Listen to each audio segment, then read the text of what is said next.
గాని, పద్మాలయ సంస్థకు గాని అనుబంధంగా విజయవాడ ఓరసీ థియేటర్, అలానే రాజ్ యువరాజ్, అలానే అప్సర, జై హింద్, లక్ష్మీ టాకీస్, వినోద టాకీస్ ఇలా థియేటర్లన్నిటి మధ్యలో ఉన్న కూడలిది. గవర్నర్‌పేటకి, గాంధీనగర్‌కి మధ్యలో. ఆ ప్రాంతంలో అయితే బావుంటదని అభిమానులంతా వచ్చి నన్ను కోరటం జరిగింది. అక్కడ విగ్రహం గూడా ఈనాడు ఆయన 200వ చిత్రంగా మా 'సీతారామరాజు' తర్వాత ఈనాడులో పాత్ర అత్యంత ప్రజాదరణ కలిగిన చిత్రం. అది గూడా ఆ ప్రాంతంలో షూటింగ్ జరిగింది. అందుకని అక్కడే పెట్టాలి అని వాళ్ళందరూ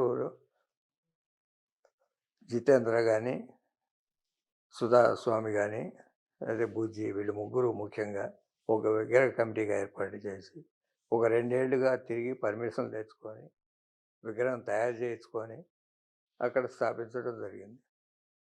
దానికి విగ్రహ ఆవిష్కరణకి ఏ తేదీ అయితే బావుంటదని